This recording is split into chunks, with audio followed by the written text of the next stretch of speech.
Hello YouTubers, this is the Noobifier. Today I had an opportunity to sub in for Board Gamer on the Redacted podcast, a weekly live interactive show about Star Citizen. I'm posting it up here in case you missed it, and I hope you enjoy. It is Wednesday, November 15th, 2017. Welcome to another episode of Redacted. I was not talking over the intro. Loops. Nice. Always like mess something up. Yeah, this time it was me. The music kept going.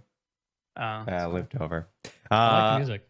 Yeah, we are joined by Noobifier and Torque17. What's going on, guys? How are you doing? Hello. What up? What's up, man? Word to your mother. Word to your mom. How about that? All right. I want to... My mom's watching. Oh, you were supposed to remind me something. Yeah, send me that on Discord. I can't see it.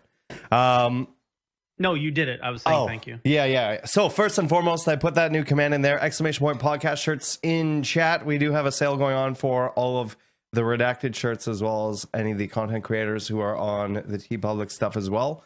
So if you want one of those, I think it's on sale for another 2 days-ish, something like that. So $14, pretty cheap shipping. Get one of those for Christmas. Yeah. Like, who doesn't want a Twerk17 shirt? I know. I have a bunch of them. Team shirt. Yeah, my phone's fucking blown up. Let me turn this shit off. Yeah, so not a very heavy week for information, but I'm sure we'll still find a way to make this podcast go on for what feels like forever. In terms of the schedule report, there was a new schedule report that was put up. Do we have any details on the schedule details report? On that? Yeah, we don't have 3.0 yet, so 3.0 is not there. It has been confirmed. Actually, this is a pretty big thing that we can talk about. That it's been confirmed that they're doing 60 frames or 60 server or 60. Holy shit, Saurus! 60 players per server. It was originally leaked on the subreddit, but then during the Newegg stream, Sean Tracy confirmed that. So that they were getting... What's that? Yeah, go ahead. I was supposed to put that in the doc, so I'm going to put something in there for you. Hopefully. Yeah. Which is something that it surprised me quite a bit, because I didn't think they were going to be working on that stuff at all. I wasn't expecting it at all. I'm not avocado, and I never in my mind would I've ever thought that was a thing for 3.0. Yeah, I was actually pretty adamant about because people would ask me and say, hey, Saurus, how do you think the player number is going to go up? And I was like, there's no way in hell, only if it froze over. And apparently it has. So Evocati's section, I put a link. Okay, cool. Over cool here. Picture there with all the ships around Olisar.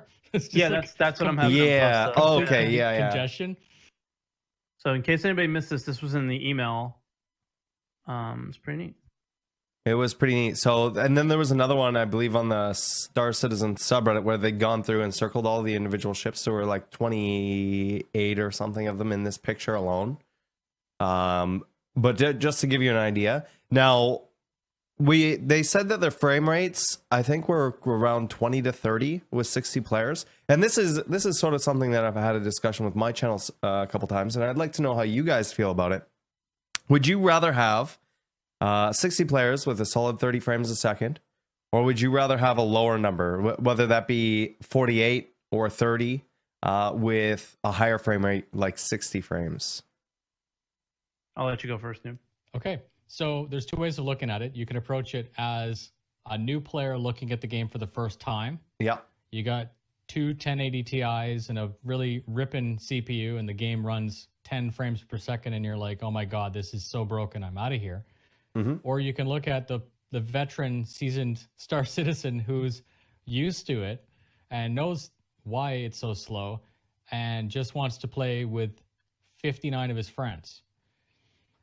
Personally, I'm a seasoned player, and I would like to see 60 people in that server, because it's a proof of concept. It's a proof of a function that we haven't had since day zero, like literally since the game came out. So, and I think the whole point of the MMO is to meet up with friends and play. Right. So for me anyways, definitely 60. I will take 60 over frames any day. I would obviously like both. Right. Can't have it. Twerk, what? Noob's very quiet. 1 second. Yep. Twerk, what's your stance on that? I was just messaging Noob to maybe turn his mic up a bit. I have a similar stance. Yeah. But just for me, let's look at 2.6.3, right? Would you take that Star Citizen? It would actually potentially be a game if there were 60 people in there, if there were 120 people in there, if there were 200 people in that space, right? You would see people, things would happen. It might be DayZ. It might be like really weird and cancerous and whatever, and there's like not much to do other than kill each other. Mm-hmm. But it would be a game. So like outside what the FPS would be, outside anything, I honestly, it's an alpha. I don't give a shit about the stability. I do because it needs to be playable, but at the same time, I think it's more important to me to get more players in. Okay. Than anything. Like think about it, like 3.0 is going to be a lot bigger of a space than what we even currently have. So with 60, are we just going to have the same experience that we have? Exactly. So now? Probably. This is my so argument. What's the difference? So my argument is, I think in terms of, you know what, Noobifier, you're right. We're veterans, you could say that, and we've been playing this for quite a while, and we're used to it. I came back and played it again recently, because a lot of my streams lately have just been talking about the news and information, watching a video or whatever. But I actually jumped in, and is like after playing Destiny for so long, or after playing, even Miscreated or any other games that I've been playing, jumping back into this at the frame rate it's been at is hurt me.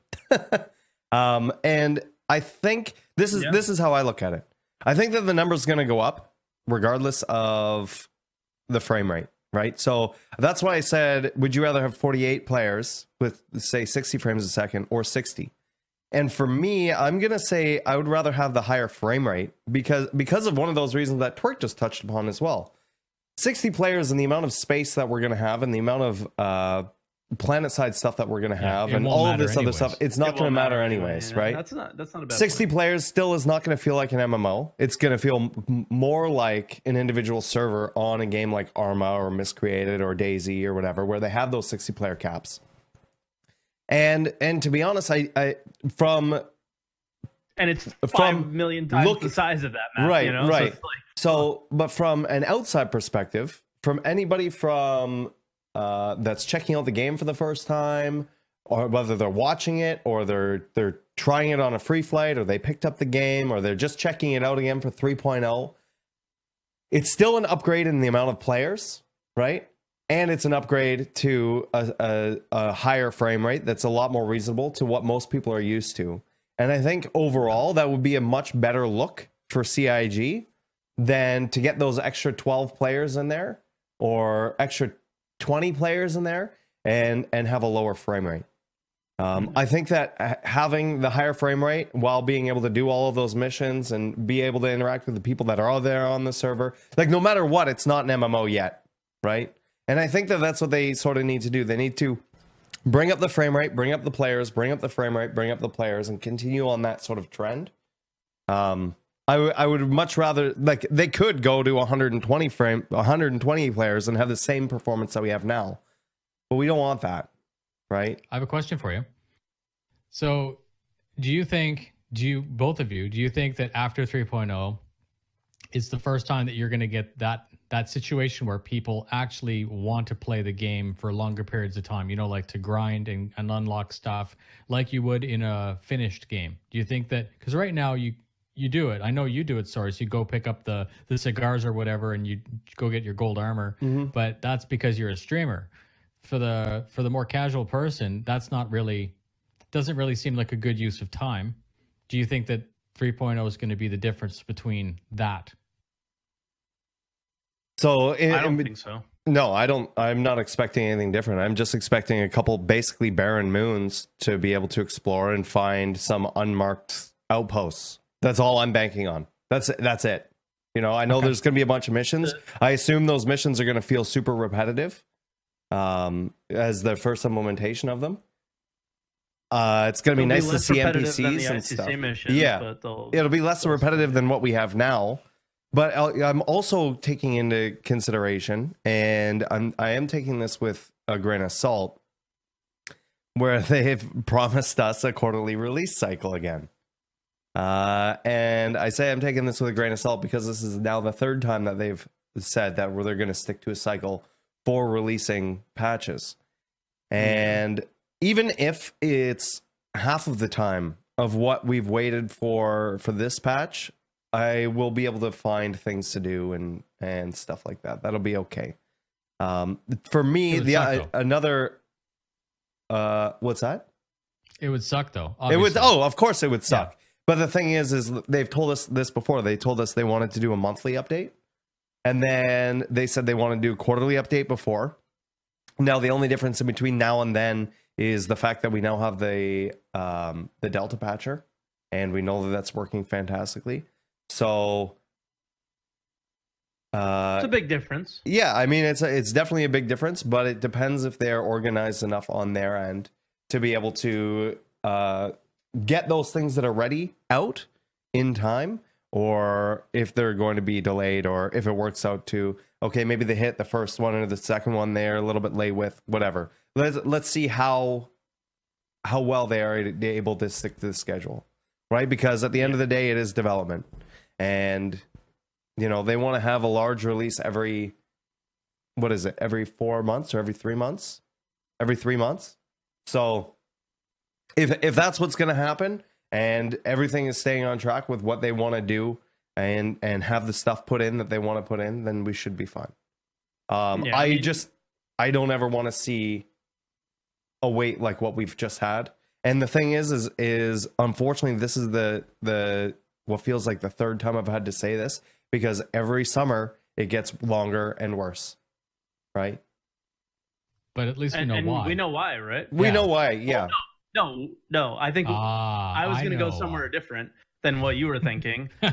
Like you thought it was because they have to build the back end of 3.0, blah blah blah. That's where you were going, right? Well, not necessarily. It's because we had to have CitizenCon and Gamescom and those things. Yeah, I think we would already have 3.0 if they didn't have to show those things. But what a great show. Yeah, sure. I'm still also, to go on a mini tangent, I think they should move CitizenCon. I honestly feel they should move CitizenCon to the other side of the year, to like April or May. And Canada. That's never going to happen. East Coast to the United States one fucking time. Ottawa, man. It's been since PAX East, like years ago. One time, East Coast, USA, please. Ottawa, where the after parties are at 7 o'clock at night. Oh, don't even get me started. Vancouver. Yeah. At least I'm close to Montreal. Ottawa, where they make the Eastern Conference Finals and can't fill the fucking stadium. Nice job, Ottawa. GG. They didn't want to waste all the air. Yeah. No, to answer like Noob's question from before, will 3.0 make that grind for players? I also think no, but for kind of different reasons than what Soros was saying. I think no, because there is no grind until you can buy ships with Alpha UAC. So we know that's, or at least we think that's not going to be in 3.0. Right, because if you grind and get a Starfarer and then it's taken away at 3.1 or 3.2, then what's the point? Well, it's going to get taken away often when patches reset, but you can't grind and get anything of it's real significance. It's going to feel like Destiny, where you grind for the sake of grinding and no other reason, right? Like within 3.0. And you're right. You can grind and maybe buy a Starfarer and be able to fly that for a week, and then there's an update and you lose it. But at least it was a goal that you could work towards and do something. Exactly. How about this then? You tell me I'm stupid if this doesn't make any sense. You're stupid and that doesn't make any sense. All right. So if you are in 3.0, or let's say 3.1, you can buy stuff with AUAC, that you buy it and you get like your Starfarer, you grind for it. And then when it resets, that you don't get the ship taken away. You just keep the ship, because it doesn't really matter. It doesn't really matter how many ships you have in your inventory, as long as when the game goes live, that if you didn't buy that ship, you don't have it in your inventory. Yeah, I could see that argument, but I'm going to go from the realistic point of view that they're going to wipe it. They're going to wipe it. It's the same thing with all the UEC and all your armor and weapons and stuff that you don't actually own. They're going to make you earn that every time. If you really want to use it, they're going to make you earn it. That's it. I mean, it just, especially after they add it in, if you're able to buy it. And I don't even know if you're going to be able to buy something like a Starfarer when they first implement it. We'll have to see what ships. It's expensive. What ships that they? Oh, I do too. But I imagine all ships would be in there. You don't think they would do? I don't know. There's no reason to make them limited. Yeah. Really. Other than limited, maybe even not limited ships. Because I agree with you. And the reason I agree with you on that is because they all need to be tested properly. Right? So you should have the ability to get them and whatever. And maybe if they want a specific ship tested, they can say, oh, this one is really cheap for this week. You know, so it's only 1,000 UEC instead of, 1 million or 2 million or something. So, yeah. Apparently, I'm talking like an overlapped audio thing. I just messaged you. It happens like for a few seconds randomly here and there, and I can't imagine that would be anything you can try and figure out. Yeah, and while the stream's on. Can't really. It's not on Saurus's end. I see it in the call, and you're the only person I've ever seen that happen to. I'm okay with Bruce Lee. I'm fine. Yeah, and you're not Bruce Lee all the time. It's just randomly here and there. Gotcha. Yeah, I don't know. So like, I think we were talking about the 60 person. Mm-hmm. I think a good direction to go next for the podcast is straight to Bug Smashers. Okay. Because I don't know, and I haven't been following Star Citizen as much as I probably should, but I did watch Bug Smashers, and it seems like this bug is what maybe led to that 60-person test, where they had ships giving information all the time, no matter where you were in the map. Mm-hmm. Right? So the server was constantly getting pinged and taking and saying, this is the location of this ship and this is what's in it and these are locations of these things. And they showed it as like this incredibly easy bug to fix. Like, did all three of you guys watch it or no? I think I watched it. Okay. Well, basically, but I think I watched it while I was cooking or something. Okay, well, it may have taken a while to fix it, but, he changed a few lines of code, and then all of a sudden the ships weren't pinging the server. Like, based on where your location was, you only saw things that were around you. Yeah, it was a render thing, like with LODs, basically. So it was only rendering what you would see in your view distance. Yeah, and not only just rendering it, it was only, like, it was asking the server for information for only, like, things. So, like, even if you couldn't see it and it was behind you or whatever. If it wasn't what you were looking at. No. Even if, like, it didn't have to be what you were looking at. But if it wasn't in a vicinity of you, then it didn't pound the server. You. Right. Yeah. It didn't ask the server for that information for your client. Exactly. Yeah. So they, like, put you basically in a bubble. And anything outside the bubble, it just didn't send you that information. They made it seem like this massively easy fix. Right, like a flick of a switch, like, here you go, here's your 60-person server.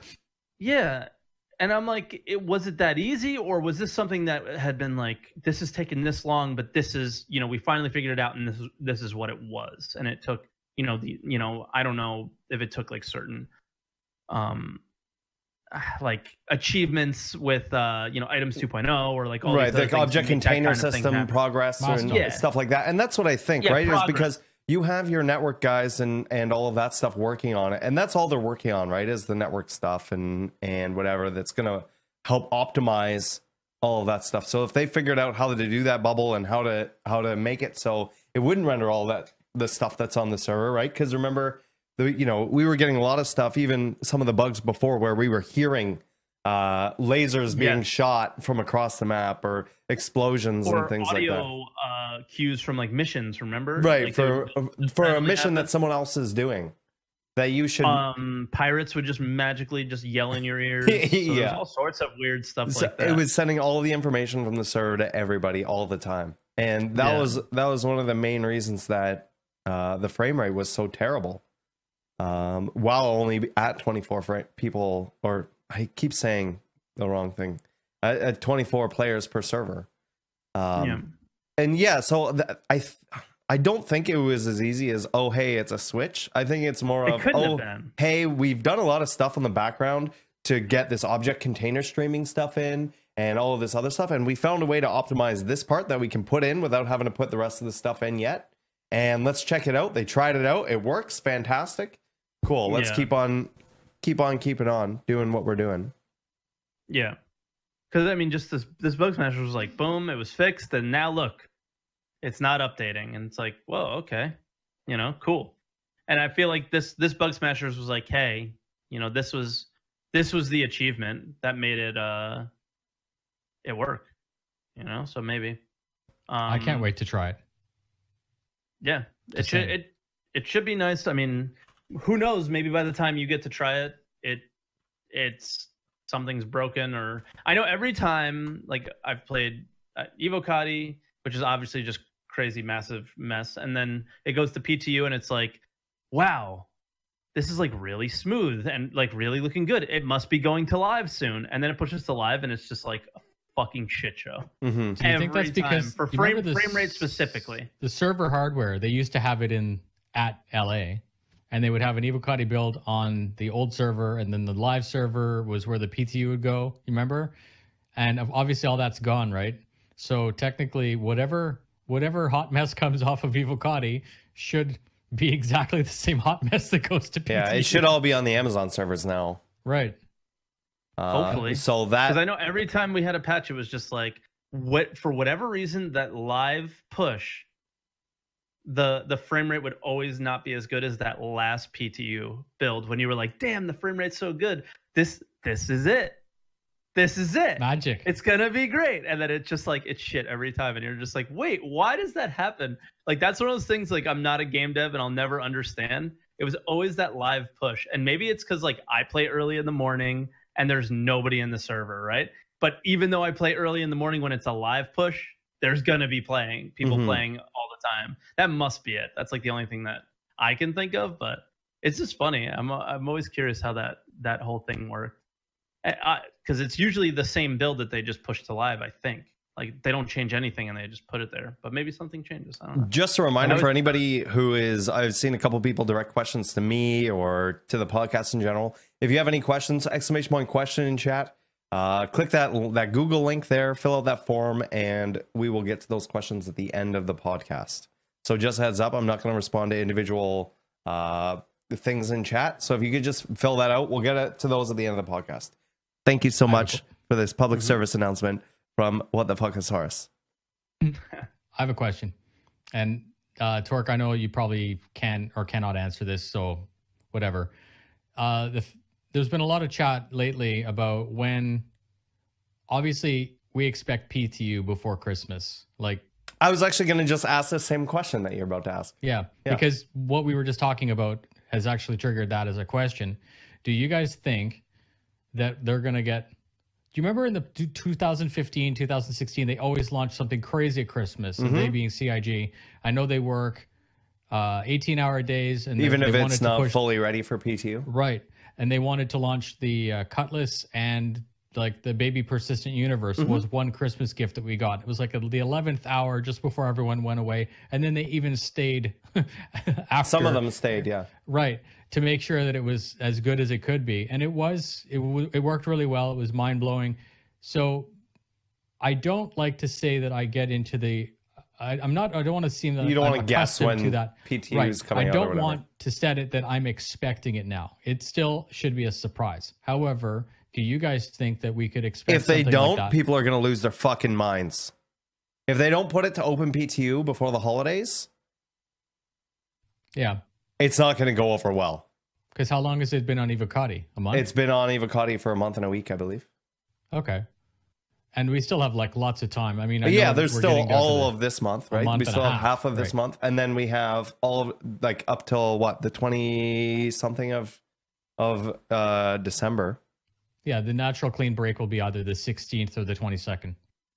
Yeah, the 15th or the 22nd. It would be one of those, and it'd probably be the 22nd, but not necessarily. But yeah, I mean, if it's not in PTU before that point, I would be very surprised if they didn't. Just, and even if it is in PTU, even if it's only in wave 1 or wave 2 at that point, I would be very surprised if they didn't open it to everyone for the PTU. They don't need to put it to live. I would also like to see a rolling PTU moving forward. A rolling PTU is where the PTU is always open and always getting minor changes here and there, and then when they're ready to bring like one big patch, Yeah. right. So when they're ready to bring that one big patch every quarter or whatever, then they take all the things that are good and they bring it over to live, and then but they keep iterating on the PTU. I wouldn't want it. I don't know.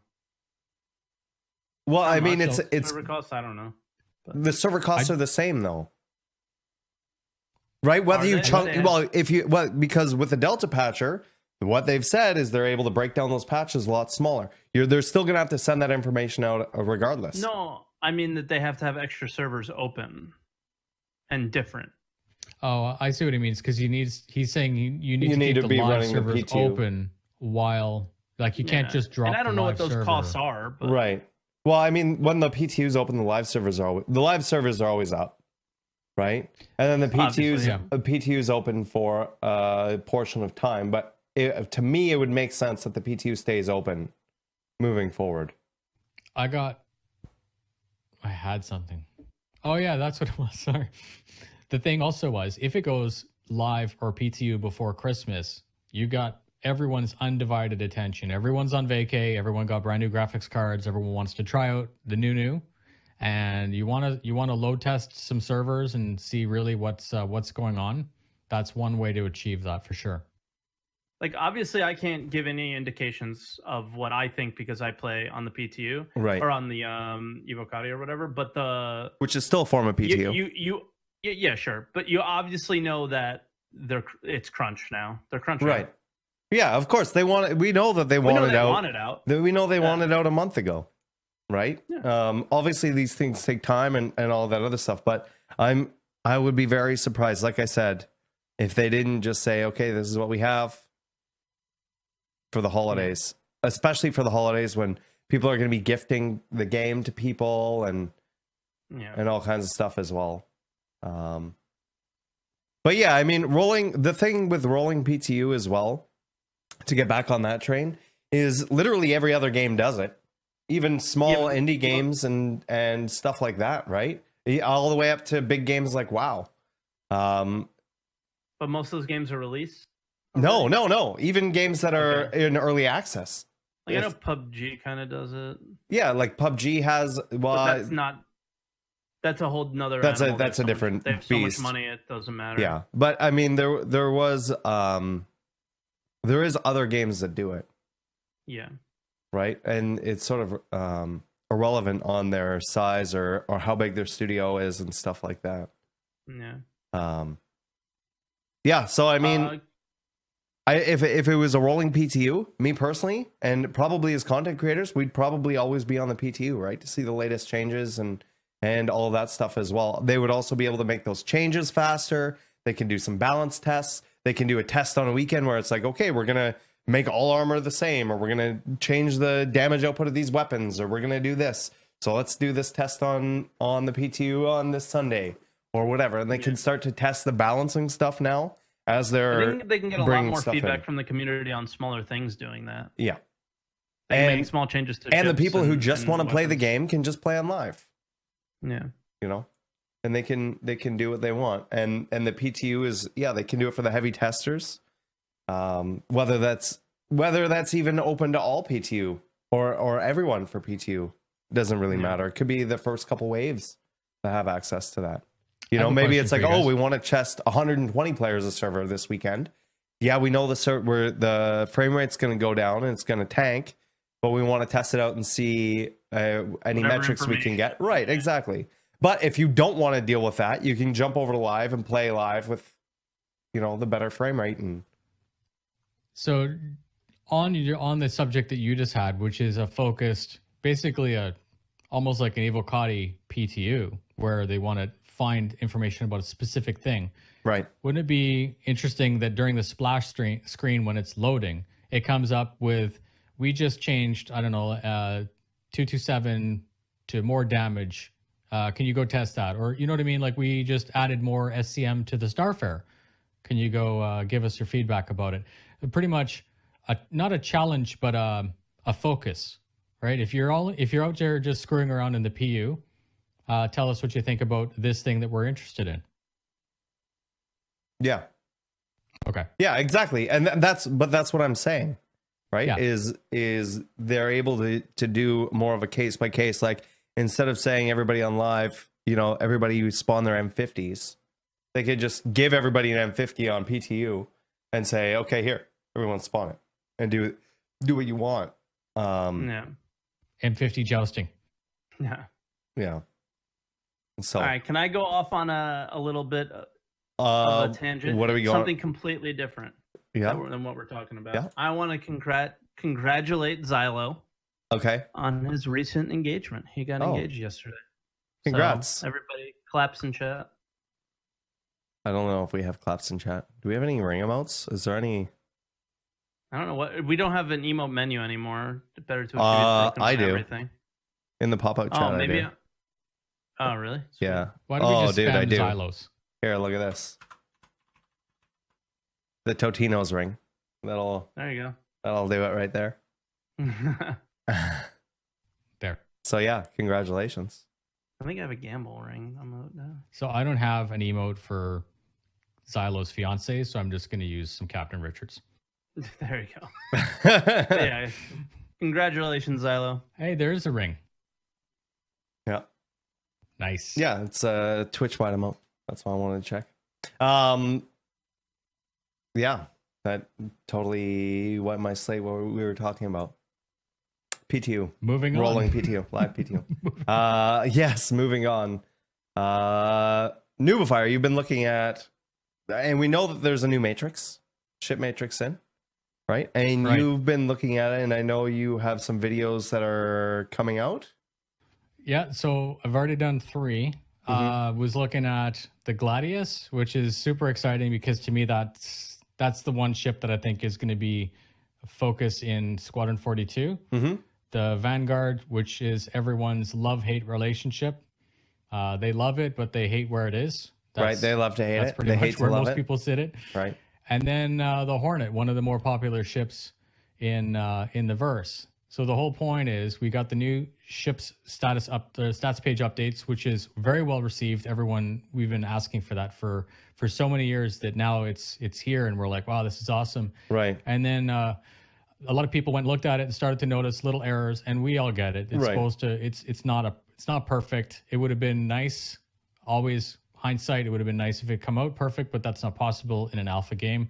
And as a non-developer, I don't even know where the data is pulled from, if it's someone just manually entering it or if it's from game code or whatever. If it's So automatically propagating or whatever. One of the big things that I heard about on my stream was everybody was like, "Oh, did you see the Gladius? The Gladius got a buff and all this other stuff." And I didn't really know a whole lot about that. I had a Gladius, but I changed it to a Cullis.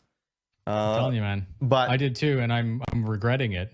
Not that I don't like the Cutlass. Believe me, the Cutlass is, well, it's a Drake ship, so obviously you're going to be gravitating to that. But so the Gladius used to be a super fun skill cannon that was very good for practicing because of its agility and stuff like that. It wasn't very high DPS. It had a good main armament, the ballistic, but the main armament didn't really line up by velocity with any other weapon, so it was actually very difficult to manipulate. Now, in between some patches, you used to be able to take the nose gun off and replace it with a size 2, and then the wings were size 2. You'd end up with 3 size 2s fixed, and it was good. It was a great ship. Then, with the release of that, people started to notice in CitCon live stream that people were using size 3 weapons on the wing of a Gladius. And then of course people go check out the stats page, and sure enough, it's there, size 3 on the wing. And then the Valiant, the variant that came out, the special edition, that thing had a size 3 possible on the nose. So now you have a Gladius that used to be 3 size 2s sitting at 3 size 3s, and I don't have to tell you that's beefy. That's a good upgrade. If it's still agile and it's like that, I mean, it was never safe. The shields are very low. However, it was a bit of a ballerina, and you could pretty much avoid the Weekend Warrior shots. Anyways, so I'm really looking forward to trying that ship out in an AC and even in the PU. And seeing how it holds up. Yeah, there'll be another video on that if it's not a total turd. Then the Vanguard, it was nice because there were some discrepancies on the page. There was size 5 hard points, size 4 hard points between the variants. That was all confirmed that it was just an error. It's size 5 across the board, and now that ship makes sense as far as... Well, they'd released that, the shipyard stuff about the difference between the variants and the modules. And one of the big things was something like the Vanguard, where it had some things that were a little bit different across some of those other ships. Now, did we hear whether those things just got homogenized across all the ships, or... Okay, so that document was what led me to question what's going on with the Vanguard, because it used to be that you had a buck, and that the buck was basically a $0 CCU that would let you switch between 2 variants. Right. Now that's become a bespoke hull, and there's some items that are locked, but the buck, if you own a buck, it's just become a tickle trunk full of the weapons that would go on that thing. All the gear that makes a Harbinger, including the central module, is something that you just have in your hangar, and you can mix and match. Okay, so they just became parts that you can slap on or remove. Right, and then it has a special name. It's not called the buck anymore, but I forget what it's called. It has its own name now, and it's it's a special because there were a couple other ones, right, where like the Wildfire is a little bit different in terms of the ship, but the Saber is just a paint job and some different weapons. Right, so there's special versions and variants now, and that's a big distinction now, that the variant is something that has a physical change on the hull that's bespoke for that name, like a Harbinger has certain functions. The Wildfire is a variant, but the Valiant is a skin. It's a paint job. Right. It's a special version. Special edition, right? Right. The special edition was the terminology they used? Yes, and it comes out with a different loadout, but the hard points are the same. But there was only one of those 4 that were released last year that was actually a variant, and that's the Wildfire, because it actually has variations on the hull. Right on. So that was a video that I just released, I think last night, the Hornet one. Yeah, if you want to post that in chat, feel free. Okay, I will. So people can get caught up on that. Again, not saying there's nothing to talk about. Obviously, 3.0 is coming out, and I kind of like to find my own path when it comes to the content that I'm talking about. Mm-hmm. So I don't just want to regurgitate stuff that maybe other people have done, and it's not to say that that's bad. It's just not where I want to do. I don't find it enjoyable. What I do find enjoyable is tearing the ass out of some stats and figuring out how something works, and then make a video about it, which is effectively a question. Right. Am I going to be able to put a size 3 weapon on the nose of a Hornet? That's not just a question I want to know. I would say that most people that own the Hornet, that's a pretty big deal for them. Anyways, tangent confirmed, but watch for more in that. Someone's saying Cutlass. Don't worry, Cutlass is the next one I'm going to look at, but it's a little bit different because some of those versions aren't flight ready, so it's less relevant than the Hornet, right? Which is why I didn't do it first. And technically, none of the versions are flight ready. Just a reminder right now, the podcast shirts are on sale right now. ! Podcast shirts for $14. Click on that link. And if you have any questions for myself, Noobifier, Twerk, all of us, one of us, about the podcasts or streams, whatever, ! Question in chat. And it will provide you a link, and click on that link and fill that out. And we'll get to that at the end of the podcast here. Moving forward on to happy hour. Now this was something that I thought was going to be a completely different than it was. This was something that I thought it was called designing a location. They didn't really designed. Based on what we saw with the other sort of game dev streams where they built something on stream or they put something together or messed around with some code or whatever. This wasn't really that. This was more of behind the scenes on how they made this location. But I think left more questions than answered them. I mean, it was with some level designers, and they were showing an outpost that was a mining outpost, and they showed the individual like different assets they had placed, but they didn't explain why they placed them, where they placed them. They didn't explain what those assets did, or like they said, okay, this is how you can tell it's a mining thing, but they didn't go into what the plans are for this this item or asset that was in there. They just sort of showed the different layers of this is how it's built. And the thing is I'm not grateful for them showing us that, but it's not the first time we've seen that. They've showed us that several times on ATV on how those things were built and all of that other stuff. I was under the impression that they were going to go through and use prefabs and start to slowly put things together and have sort of feedback from the community to say, yeah, put this table looks cooler than this table, or put a toilet over here in the corner or whatever. So that was kind of a little throw off for that. Yeah. The newsworthy stuff from that was that there are over 150 handcrafted locations confirmed, right? Mm-hmm. And the other major thing was they showed the Truckstop Interior, which I was hoping they were going to show at the CitizenCon presentation. And I'll pull that up here. And so they had some extra time, and they went around in one of the truck stops. I liked the neon lights on the outside of it. Yeah, all the signs and stuff like Sierra Hotel, and it's very cool.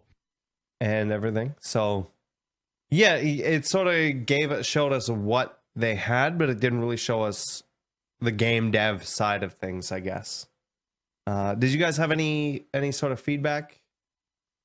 I mean, it was cool to see because they did show the beginning to end. It's like in the sense that they showed what it looked like in gray without box the textures and stuff like that. They pressed a button and popped them in. They didn't, go through the process. Yeah, they showed the different layers, like you'd show layers in Photoshop or something. They showed the different layers of an outpost instead of actually showing the way that it was built or building it. Like I thought you were going to already have them built, and they were going to place them there and tell us why and where, whatever, But I thought it was cool. Was it any like I think Noob made a really good point. It's really good extra. Yeah. But it's not anything really discussion worthy as far as like, wow, that was amazing, or did you see that? Or it wasn't even like something that, the community built this outpost that's going to be put on a moon somewhere that we can go and visit. The thing is, for me, the problem, and again, this is not a problem really, I'm just saying it's a problem. Before SitCon, we had just bang, bang, bang, just mind-blowing leading up to a thing that was itself mind-blowing, right? I wasn't expecting all of that on the 11-hour stream. Holy crap. And then it's difficult. Like, you're trying to compare, you're used to that high, for lack of a better word. You're used to that level of information. And then this thing here may not appeal to what you're interested in, and it may not seem interesting, even though it is. And then the second point of that is we need to remember that not everyone likes, Bug Smasher, but a lot of people really like Bug Smasher, and it's important. And some people watch the front part of ATV and they don't watch the back end, and some people only watch the back end. They don't care about the burn down. So it's important. Like if you read the comments, it's always important to put it all into perspective that even though the first 4 people say this is garbage, I don't know why we're spending money on this. There's 1,000 people that say this is perfect. Thank you so much. Right. So as a content creator, I get that too. Sometimes you get sidetracked by that 1 or 2 person that says, Noobifier, you're a piece of shit. And I'm like, thank you. Yeah. Thank you for that feedback. No, Fan. my only favorite comments. What am I supposed to do with that, right? Yes. I respond to every single one of those comments. It's Right. so fun. Thank you so much for your feedback. So, Send me a Bitcoin. But like I said, the only thing that I really have to say to this, I'm not disappointed or whatever. It's just that every game dev that we had before this was just building something live on stream with player or with like the Twitch chat feedback, and this wasn't that. And so maybe it's just a naming thing or whatever. It's a super small gripe. It's not a big deal. It was still cool to see, definitely, you know, and seeing the truck stops and all of that stuff. I was really hoping we were going to see some of the procedural generation tech sort of work in front of our eyes. I mean, it broke in front of our eyes. I think there was like half of a fucking moon at one point. Yeah. That was their editor when they were flying around and stuff. It wasn't fully rendered in. But it would have been cool to see them just go, yeah, let's build an interior. Okay, let's build another interior. Let's build another interior. Let's do that. What one do you guys like? You know, things like that. It would have just been cool to see that. This could also be all Pioneer related too, right? Like these structures could be the things that are built by the Pioneer. Yeah, that's what the outposts are. Right. So that's what I'm saying. So so to take what you're talking about and expand on it, it would be very cool if they would go through, and this is in the future maybe, you know, you as the operator within the Pioneer, what do you want the interior to look like? What are your choices and what that interface might look like? You know, so, I mean, I don't own one, but it might be a little early to see the interface. But it would have been cool to see how they procedurally generated on their end and then go through with a artist touch. Or how a level designer looks at a level and explains why they put things where. You know what I mean? Obviously, they don't build the individual assets, but they're the ones who place the assets down and put them and populate a room to make it look lived in or make it to evoke a certain emotion. Make it look real. Yeah. And so I just would have liked to have seen maybe some of that and whatever. But moving forward.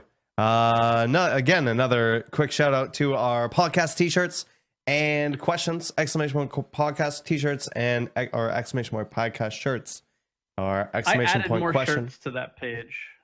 Did you? I hope it links to the merch page, right? There was like one or two of your shirts that weren't there, noob shirts weren't there. Okay. Well, a couple of new shirts weren't there, and then Super Mac Brothers shirts I put in as well. Gotcha. Yeah, so that's all there. If you have any questions, ! Question. You know, why is Noob always smiling? Why is Twerk always salty? Those are some of the questions you could ask in why, you know, what is that weird yelping sound in the back of Saurus's mic? All those questions. Feel free to ask Is the streaming room ever going to be done? Yeah. Probably not. Is the streamer house ever going to be populated? Probably not. So moving forward, ATV. Not a whole lot to talk about. Pretty. That was very pretty. Very pretty. They talked about some math and how quantum travel won't. A lot of jerking. Yeah, and there's a lot of jerking. I think there was like a bet on how many times you could say jerking in a video. Yeah, but crazy. Yeah, with this, the only thing that like there's a ramp up and there's a ramp down. I don't think they, and correct me if I'm wrong, did they explain if the quantum drives affected how fast that ramp up was? I think that, or do they? When I was watching, I'm sorry, it just didn't interest me. That specific discussion about the ramp up and ramp down. Right. They went on it didn't make sense to me how long they were talking about it. Like, awesome. It ramps up and it ramps down. Cool. Like, I don't think you have to say much more than that. Well, one of the other things too was that it doesn't always ramp up all the way to the full quantum, depending on the distance. So it'll go up and then it'll start to come down based on that distance. And obviously, if you're too close to something, it won't even let you quantum at all. Yeah. It's very pretty. That's the one thing no one can ever take away from this game. No, is that it's very pretty. It's beautiful. And they continue to do stuff and make it more beautiful like that, which is awesome. Right. Go watch the 2013 Imagine trailer, and we all thought that was the shit. Well, we watched a video the other day on my channel of Chris Roberts walking through and playing the original concept of Star Citizen, like him running around and seeing like the cockpit of the interior. It looked like a bad 90s movie. Like there was just something about it. I was like, this is what everybody was excited for. Yeah, and it was kind of gross. This is what I crowdfunded.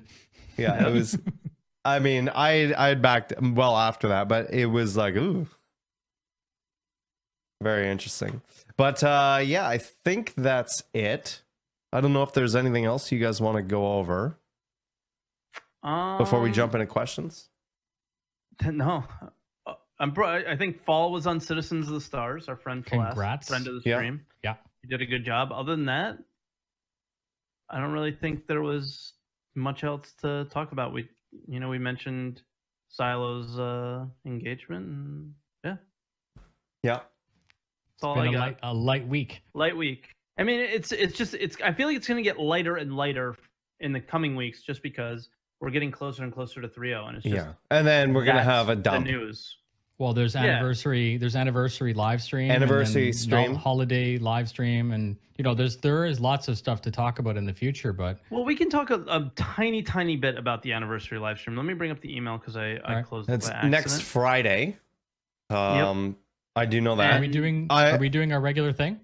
You know what we didn't talk about and we could talk about is that ship on the promotion material. Oh yeah. For the thing. Let me pull that up. While you're pulling that up, a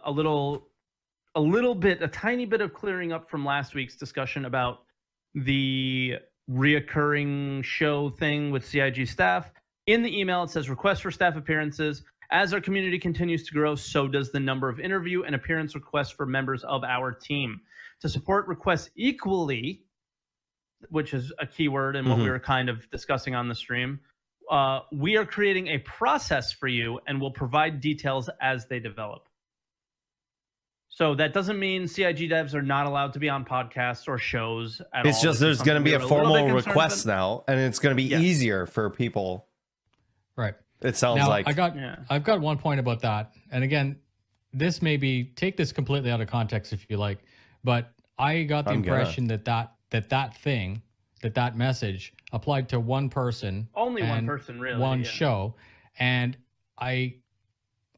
it never bothered me because we all used that as a resource. Ben's Day, you watched it all the time you'd watch it the day after on stream. Of course. So I get it, and it doesn't mean that it's not going to happen anymore. It's just not going to be perhaps a weekly confirmed regimented thing.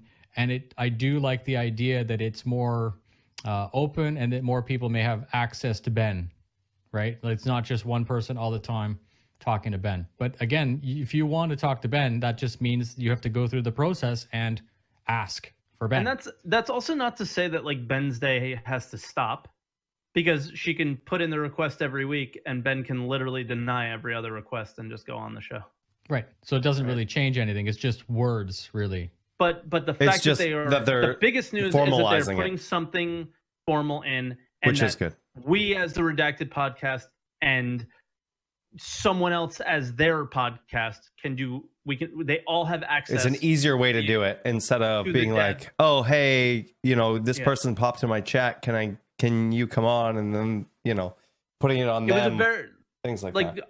If Xylo's still here, it was a very awkward process to have Matt Sherman come on the time that we had Matt come on. It was weird. Yeah. That was something that I went back and forth between them, and I know Matt wanted to be on, and it was like, who do I talk to ask Matt to be on, because I can't ask Matt, and it was just like all these weird. It was a weird thing, and now that they're gonna formalize it, it's nice. I think it's a good thing. Yeah. Now I have the image for the anniversary special. And one of the questions that I had when they talked about this is they're going to do it in the same format as what was last year. They did the Galactic Tour, right? Remember? But it doesn't seem like it will be a stream. Yeah, it's going to be an anniversary special presented by UE Civil Defense. There's a live component of it. It's probably going to be something like more like a military convention, right? As opposed to the Galactic Tour, right? Galactic Tour was last year. And this one, it's like presented by the UE Civil Defense Corps, right? The anniversary special. But the most interesting thing on this whole thing is, what the fuck is this ship? Well, depending on the scale, I mean, that's the one question you should ask. How big is that ship? Because that changes everything. It's literally creating a volcano. It's the game changer. That is actually the game changer. It literally changes planets when it takes off. It creates volcanoes on them to reshift the landmass. That's all just a joke, guys. Because of that? Don't quote that and send that to Disco Lando. Or you can and ask him if it's real. Tell him it's from Nubifier. Because I'm a developer. So for me, there was a couple things that went through my mind with this. It's Anvil. It looks it. It does look it. But it could also be if you pictured it from the side and you angled the wings down, because you can't tell if it's angled or not. It could be the Mustang. No. You don't think so? It has the same lines as a Super Hornet. Like if you look at the central ball and where the two things jet out and the way the wings are and the way the canopy is, it basically looks like a derivative of an Anvil Hornet. I don't disagree that it's not a very high possibility that Another Anvil. combat ship, boys. Yeah. But this is what we called it. We called it the Anvil Boxer. You know why we called it the Anvil Boxer on the stream? Because it definitely punches above its weight class. Oh, wow. Yeah. It did it. Yeah. No, the reason I didn't think there was a live stream, it was in the email. It's a current promotions anniversary special. We're 2 weeks away from our anniversary special, which runs from November 24th to December 4th. Right, but if you remember last year, it also did the same thing with the Galactic Tour. And the first day, they still did a stream. They did. Okay. Yeah. We will be highlighting all of our manufacturers and some of your favorite ships. Chris Roberts and Santa Gardner will be hosting 8th episode ship series. So that's why I was like, maybe it just won't be. Oh, maybe it won't be live streamed. Maybe they'll just put it out in videos or something. But then they also stay tuned for further details, including the release of the full schedule next week. So there's more to show. Right. Plus, didn't we get videos with each manufacturer last year too? Right. Yes. Right? You know what's nice for the Galactic Tour, they had like their highlights or whatever. So I think this will be more of the highlights for the military combat stuff. Now the thing I like about this is that it is still intensive to make these videos, but they can be made weeks or months in advance without bogging certain sections of the company down. Yeah. So it's cool. And of course, again, I mean, I used parts of those videos throughout all my videos that year. You know what I mean? It's good stock and everything like that. And of course, people, especially if it's a ship that it's not been released yet, having another view of its current model is also quite exciting, like a Carrack. You know, like that might be another opportunity to see a model of the Carrack, not necessarily saying that the Carrack is done, but it might give us some hints. Yeah. Pretty neat. I think that's officially it. Yeah, so before we get into these, you guys have anything else you want to cover, or is there anything else we should cover this week that maybe you remembered? You have a question? I showed my girlfriend on stream this morning. That was awesome. My wife actually liked it. Yeah. I started the stream with my girlfriend. She was sitting in the chair and everyone was like, "What the fuck?" She's like, "Is that Trixie?" I'm like, "That's not Trixie." I missed it. God damn it. Yeah. There's a VOD. Yeah, VOD. Yeah, that's true. Twitch noobs. Yeah. There you go. Other than that, if you're a subscriber, there's a Polaris pictures, like the development of the Polaris. Yep. And yeah, I think that's really it. So go check out the subscribers then if you're a subscriber to Star Citizen. And we are still working on getting the 1-800 number for the podcast. It is coming. You guys, it's just seriously taking its time. Oh my god, that'll be cool. I'm gonna prank call.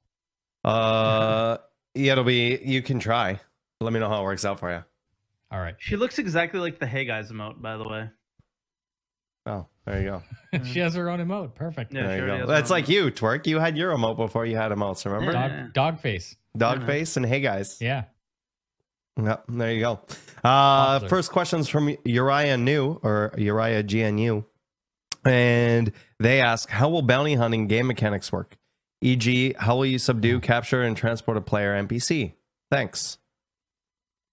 Well, okay, I've been trying to answer that one for 2 years.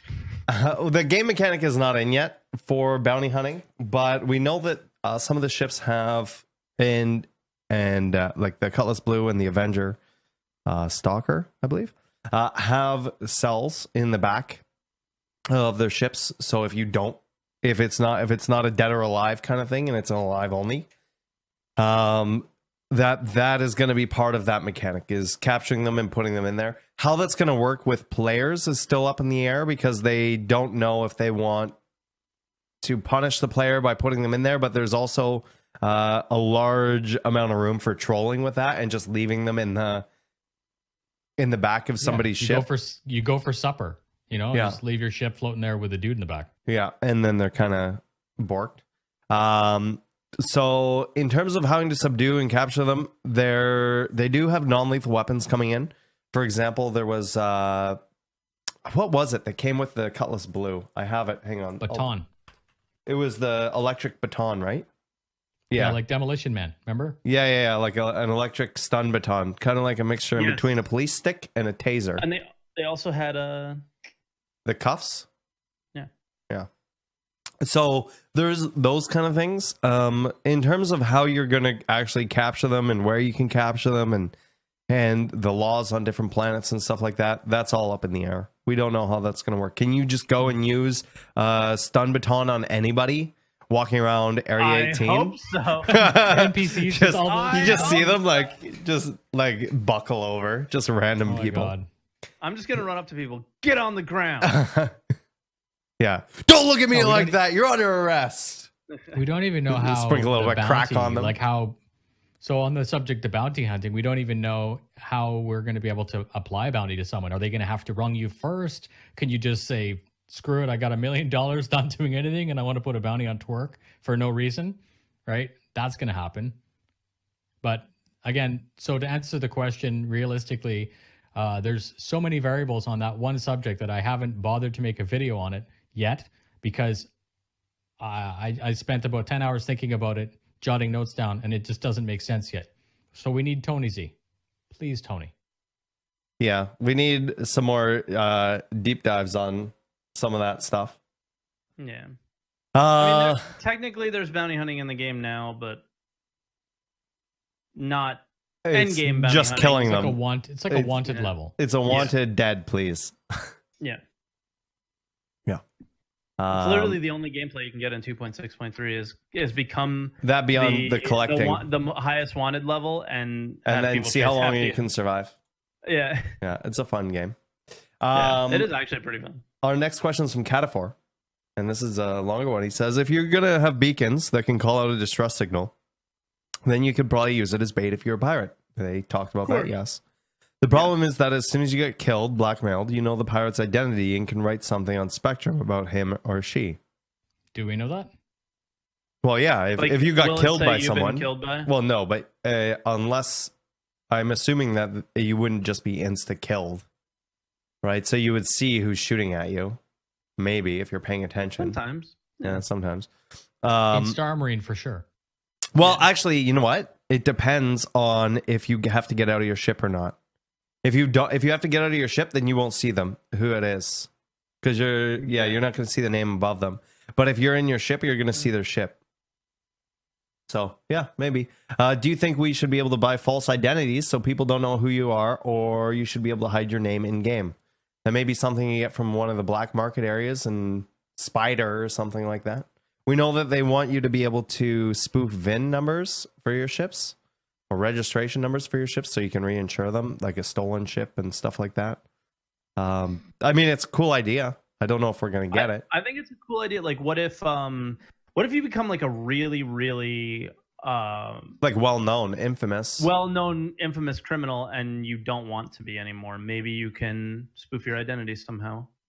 Or even if you don't want to be, even if you don't want, because if somebody sees that right away, everybody would know, right? If there's something about that. Well, then what's the point? Yeah. Let me be devil's advocate here. What's the point of having a crime stat if you can just go pay someone to give you a false identity? And yeah, sure, it may not be 100%. No, I'm not talking about losing your crime stat. I'm just talking about being able to... That's what I'm saying is it's a quicker way to lose a large crime stat. Like, because I imagine in the future, the crime stat's going to grow into above 5. and it'll probably be more it'll complex. It'll be a reputation thing. Yeah, it'll be a lot more complex. Crime than stat just... levels won't be as rigid, right?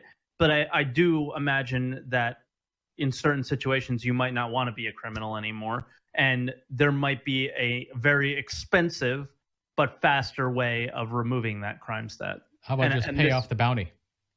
Well, you could pay off your own bounty, maybe. Yeah. But maybe you can also go this way. So where you can still be that criminal, but what happens if, let's say, you killed a bunch of people and to clear your name, not necessarily clear your name because you're still a douche for doing it. I get it. But you can pay, like in Germany, if you run over some guy's lawn, you give him $1,000 and he says, no problem, brother. And you just drive away, right? Because you paid. Same in America. Yeah. Is it? Sure. Sure. Okay. Let's say it's the same as nothing happens in America. Or even if you got into a fender bender in Canada, it's like, all right, here's $100. Same whatever. in the US. Yeah. Are we even? Are we good? Yeah. So, but make your point. Yeah. So the point is, there are numerous ways that this could play out, I guess. And I'm not a game developer, so I don't know where the game is heading. And in Chris, we trust, right? It'll make sense. So far, every single thing that I've ever wondered about that it's come out seems to make sense, and I'm excited about it. So let's just carry on with that and see where the game goes. Yeah, I mean, that didn't answer the question. Yeah, it didn't answer the question at all. So you think we should be able to buy false identities? Not should this be in, but do you think that should? I mean, I think it could be a cool mechanic if they massage it in. Especially in like the gray areas, that's where you meet a guy in the back alley and do that stuff. Sounds like it could be exploited for some other purpose. That's all. Yeah. Again, well, we don't know how that stuff works or how it would affect your. Maybe there. You know what? Yeah, it gets rid of all of your reputation in terms of your bounty or whatever, but it also gets rid of all of your other reputation with people. Maybe and they could balance it that way or whatever. Okay. So there are ways that they could figure that out, but it seems like it'd be cool. Add a little bit of depth into that. Our next question. Can't fly your ship anymore. Yeah. Sorry. Yeah. Go. Our next question is from Ubi Montreal Legion. And he says, are you aware if we're going to get the full Grimhex station in 3.0? I don't remember if we saw that or not. I thought that we saw them flying through the garage doors. Like I the way think the that's what garage he means, doors. like racing. The racing in the garage door that they area. Promised, Yeah, I don't know. I love that. Like I haven't been there, so I have no idea. So it's just like I don't know. I could say it, and I'm not lying. It feels good. Yeah, I can say it and not lying. Confirmed. Twerk's lying 50% of the time. I mean, I just sit here and pretend like I don't know what you guys are talking about half the time when it's like Evo stuff. Obviously, yeah. I can't have any part in it. Yeah, I mean, I hope so. I hope it's in 3.0 as someone who's constantly at Grimhex. But I have no idea. It's not something we've heard anything about, and it'll be one of the first places I check out. Question from Banana File: Is the Super Hornet overpowered? If the answer is no, why does it manifest as the most consistently and undisputed top performer in Arena Commander? What balance changes could fix any existing issues? Do you want me to field this? Yeah, go ahead. Yeah, okay. I think this is your alley. So as a person who likes combat pilot stuff, usually you got the Saber, which is very agile and many weapons, but low protection.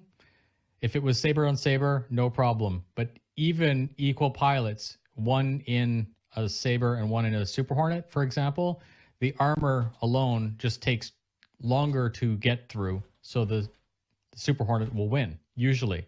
Unless, if everything were equal, the Super Hornet will win. Does that make it overpowered?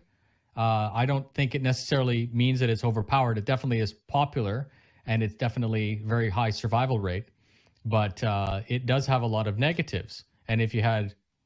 Don't forget, Arena Commander is not the universe. If you're flying a Super Hornet by yourself, and I am in a org of 3-4 people that all have sabers, you're going to get wrecked regardless. So you can't... there has to be an idea that balance in Arena Commander isn't necessarily the right balance for the universe.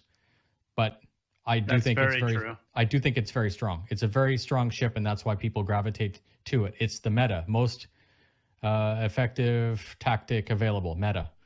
And that's right now. Is it going to change? I think so. That's what meta means? Yeah, most effective tactic available, meta. You learn something new every day. Perfect. Something new every day, man. So it is the meta because its survival is very high. And if you watched the last video I did, you're going to maybe be shaking in your space booties. I'm already shaking in my space booties. Dush asks about this has to do with the recent controversy with Electronic Arts and their Battlefield 2 dumpster fire, or Battlefront 2 dumpster fire that they're dealing with right now. Will Star Citizen feature sweet legendary loot chests that you can buy with real life money? Oh, I hope so. No. Well, I hope it increases your skills in game as well. Yes, I hope that it unlocks. It unlocks your it just lets you know that you've won the game. Like that's the only way you can win the game. Or you can grind out each level, but they take it starts out at 150 hours and then 300 hours and then 600 hours and so on and so forth per level. All the salt. That would be awesome. You could tell that we've all played EA games. Well, I don't know if you've kept up with the news on Electronic Arts Battlefront in the last couple days, but I would not want to be working for that company right now. I stopped playing at Hardline. I used to love Battlefield, but I basically that was the DLC, or it should have been DLC, but they put it out as an actual game, right? Right. Yeah. I bought it and I drank the Kool-Aid, brother. I got in there with the full balls premium package. It's gonna be the best game ever. It's just gonna be like Battlefield 4, and man, did I ever get an attitude adjustment. Yeah. So they went in dry. No way, EA. Locos. I'd rather burn my money. But yeah, in all reality, quick, just in case you're new to Star Citizen, no loot chests are not going to be a thing that you can buy in game with real life money. Whether that's something, not yet. They've not. I don't think that would go over well, and I think CIG is smarter than that. I don't know if they're going to do something where you can earn them in game, but they're definitely not going to make them so you buy them with real life money. I would assume that they're smarter than that. Number 2 is, yes, you can buy ships and all of this other stuff. That is just to help pledge the game and help put money towards the game. You do not need to do that. You still have access to buy all of those things in game when the game comes out. That's it. The game right now costs $45 for Star Citizen with a starter ship, or $60 with a starter ship and Squadron 42. If you're interested in checking that out, ! Fly now in chat. Locos says, assuming that CIG holds up to the quarterly release schedule, knock on wood, and 3.0 drops sometime in January or February, what ships and locations do you think will be ready for a 3.1 release sometime in April or May? I want to see the CitizenCon demo. I want to see RCorp. Yeah, I don't think it'll be ready. I know, but wait, what was the question? What new ships? What ships or locations do you want to see for 3.1? For 3.1, yeah, assuming it comes out in April or May. Would that be all of Stanton? Yes, all of Stanton. Yeah, like Microtech and all that other stuff. CitizenCon demo is 3.1. Can we assume that? No, we can't. No, we can't. That's beyond 3.1. I can't remember off the top of my head what is supposed to be. Okay, Crusader. Let's start with the basics. Let's say Crusader. Yeah. Networking, the big thing. Object container streaming. But that's not a location or ship. Second game changer. So Crusader, Microtech, Hurston, truck stops. RCorp. Right? Because we're not getting truck stops in 3.0, are we? Well, not on the scale that we're getting. Is everything that we saw in the SitCon demo, I would love to see in 3.1. That is a lofty goal, but that would be I don't think you're going to get RCorp in 3.1. No. I don't think they're ready for that. That's fine. I'm just putting up my laundry list. Mining, I know it's not a location or a thing, but mining is a big thing that a lot of people want. I want to be able to just like drone out on mining all day while chilling and talking to chat. Because that's something I can literally do and I know Twerk's the same way. I used to do this in World of Warcraft, and I'm sure he did this in Ultima, where you just like, you go and do mining and stuff when you didn't really have anything else to do, or you're waiting for friends or whatever. Just grind. Yeah, just do some grind. Yeah. In terms of ships, I know a lot of people, it would be nice to see some more work done. Well, the Terrapin is coming in, not in 3.0. Yeah, so maybe the Terrapin.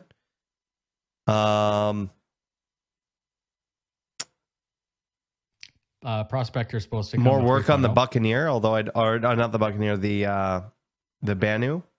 What is it called? It's the big blue alien ship that everybody gets hard on over. I don't get why. What? The how big? What's the alien? The big alien ship? The BMM. Yeah, the Banu Merchantman. Yeah. Yeah, it's not blue. Well, it was. Yeah. So, anyways, take that back. The concept art showed it as blue, but more work on that if it's not in, because I think they're working on that. The Carrack. The Phoenix is supposed to be a thing. The Freelancer variants.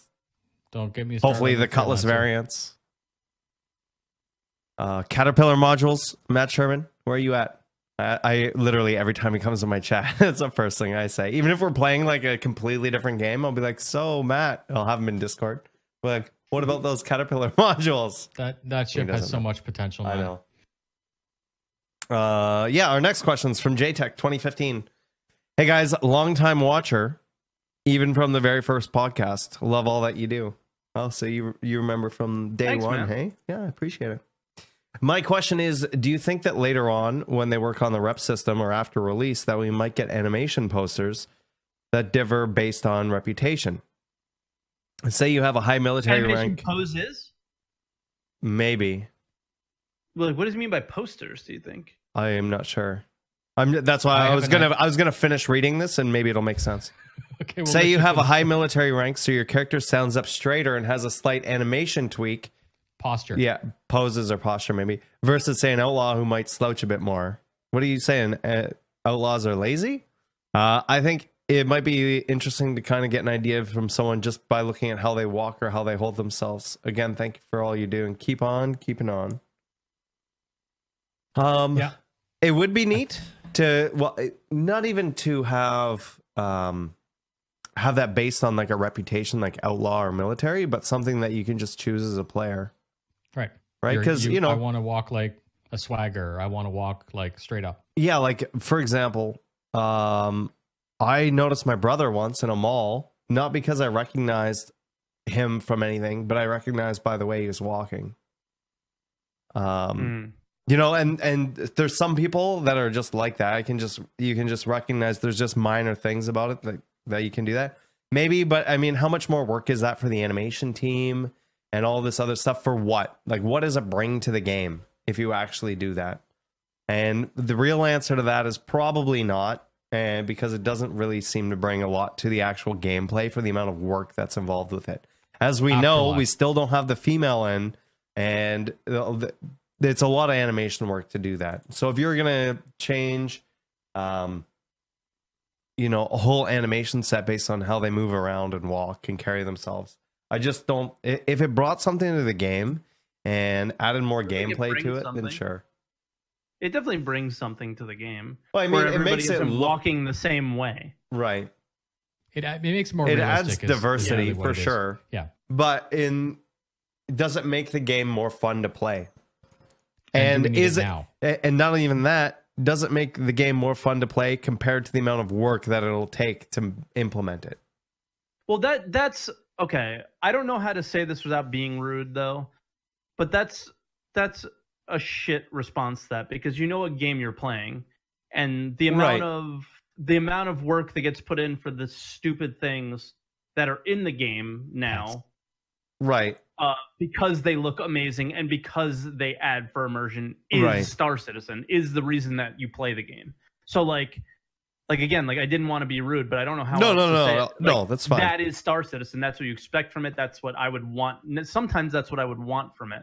Like I absolutely in the future do not expect to see the same, character looking the same, walking the same. I expect all the characters not to run the same because it's Star Citizen. You know what I mean? Yeah. No, I definitely hear the diversity would be nice for sure. Just like the same way I would love to see 20 ships of each ship type that are doing the exact same thing, but just look a little bit different, you know, from different manufacturers. I would like to see 10 different mining ships, small mining ships, 10 different medium mining ships, 10 different large, and there's just based on visual preferences but there's no manufacturer rush. stuff. No rush on it. Yeah. And so I feel like you're saying that's sort of same thing. Yeah, it's going to be work and whatever. You know, maybe it's something they can work on later on. I don't think it's super important, but it's not a 3.0-3.1 thing, you know? No. It could be a 6.0 thing, but it's something that I still expect from Star Citizen at some point. Yeah. Right? Or wouldn't be surprised. Cataphor says, for me, the most fun thing was raids and dungeons and WoW. Me too. I really enjoyed that. Maybe a spot has been infected by sandworms and the military have closed the area and needs to go in and kill them with other players. Is this or similar content something you want to see, or do you only want to see trading, mining, hunting, bounty hunter missions? No, this is definitely what I want to see as like a mission.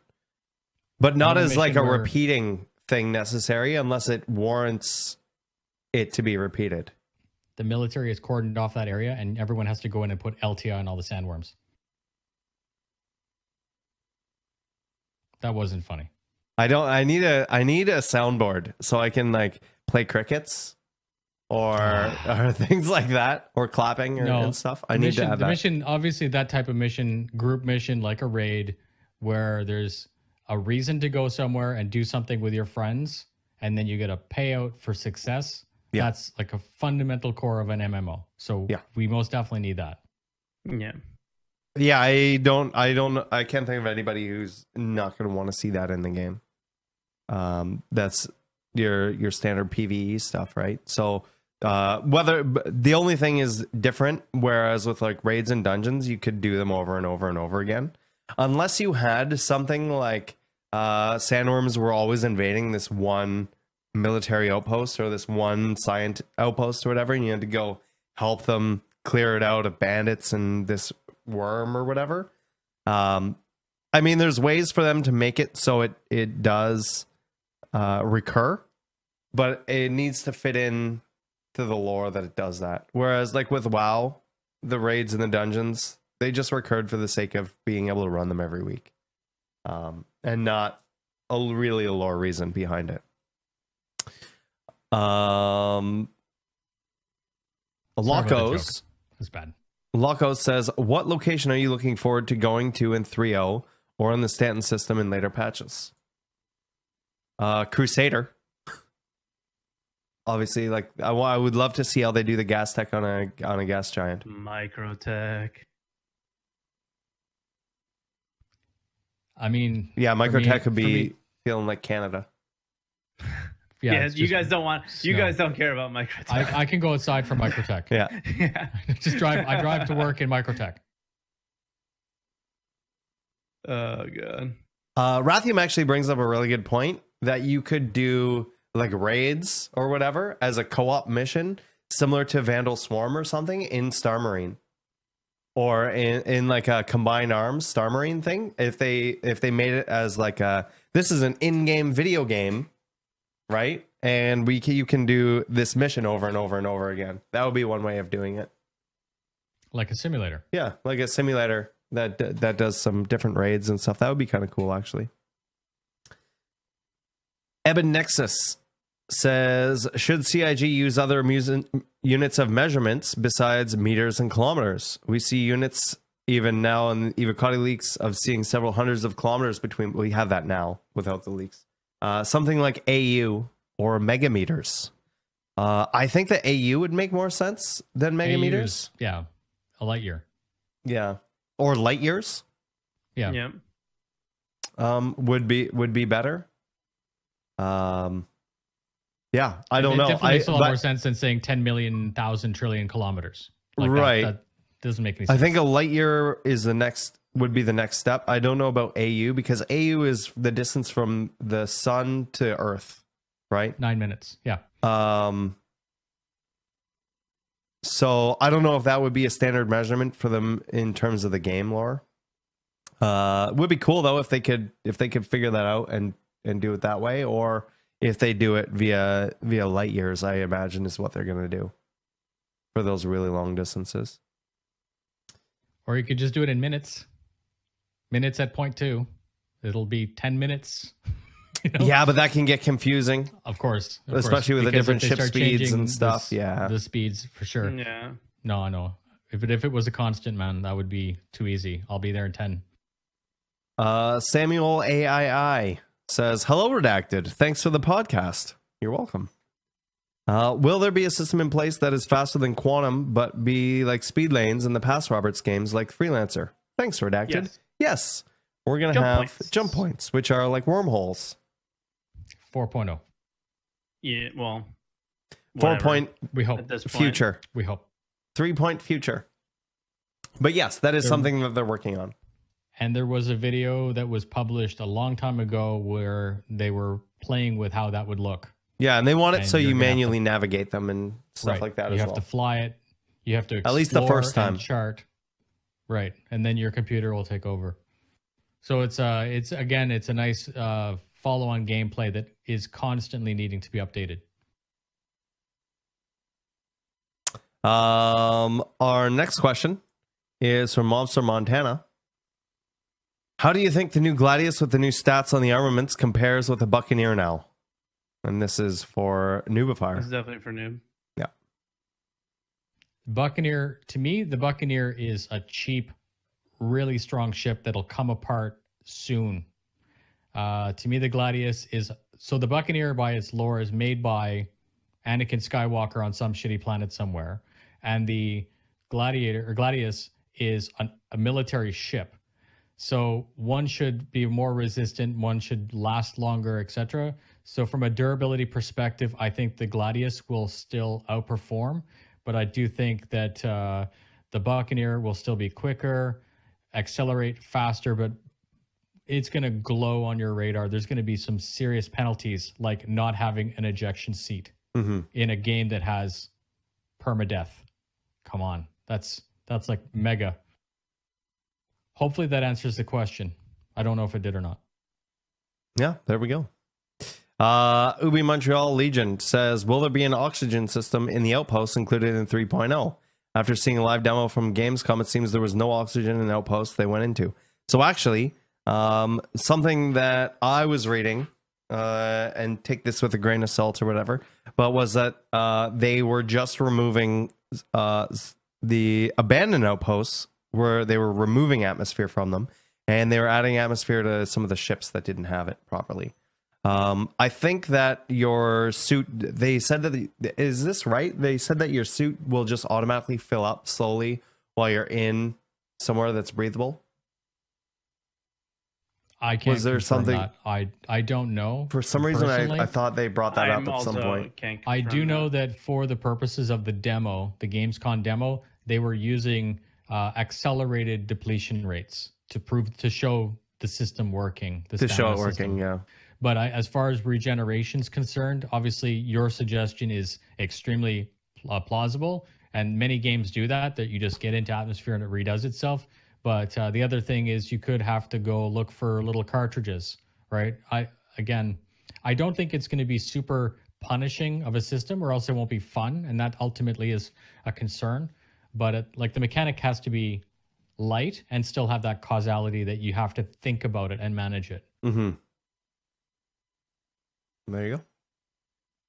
Mr. Yellow says, Noobifier, do you know when your next big project will be when your studio is completed?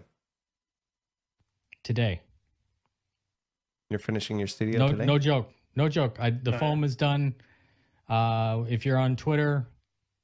Yeah, Twitter. I'm going to tweet some stuff today. I'll put up a couple pictures about that. If you want to follow his Twitter, !noob in chat. Yeah. It's the same name. You just find me at Noobifier. Tom Reckoner says, do you think we will be able to customize our hangars like we're able to design the layout of the outposts? I hope so. We haven't heard about the room system and everything for the hangars in a long time. Yeah, I wonder if that'll change. I don't know what's going on with that. That's a really interesting question. I guess I hope so. Yeah, I hope it's customizable. Yeah. That has always been the... right? Well, they said that that was always the goal, right? Like not only expands, but you're also going to have like a trophy room. You're going to have like a map room and a shooting range and some other stuff in there as well. So I hope so. We haven't heard about that in a while though, because obviously they've been working on more important things for the time being. Mr. Yellow asked another question. What do you hope to see in this year's sale that you might want to get? I'm just going to upgrade one of my Cutlass Blacks to a blue. So then I have 2 of each of the Cutlasses. But that's it for me. I might pick up something for a giveaway or something for the charity stream. But yeah. I was just going to say, like, for me anyways, the monthly giveaway that the channel does, I basically need to restock that with buyback CCUs until they remove that game mechanic. Yeah. That's effectively... That's what I do for you guys. I try to get a diverse set for my own personal fleet. Not really concerned about it yet because the Carrack is really the only ship that I've had since day one, and I've been mixing and matching depending on what's flavor of the month, right? For videos or something like that. There you go. I'd like to buy some gameplay on this. I'd like to buy some gameplay. Yeah, me too. Me too. Can I buy access into 3.0? Ooh. If it's not out by then? That's $15,000. It was free. You just have to sign an NDA. Yeah, I know. But without the price of an NDA? That would be fantastic. Thanks. Winlord says, hi all, happy to catch the podcast live for a change instead of on a rerun. Love the show. Well, thank you. Awesome. Thanks for being here. Given the lack of testing the water in terms of community feedback by CIG when implementing new game features, marketing ideas, would you consider suggesting a coalition of streamers to act as a sounding board for CIG to garner community feedback prior to instituting grand and unpopular changes? I think they do something similar to this in EVE, i.e. redacted, or being told the information of what CIG were thinking to get quantitative feedback from your various viewerships and providing objective and critical community ideas to CIG, kind of like an unpaid liaison. Yeah, so this is, I'm pretty sure this is what EVE does.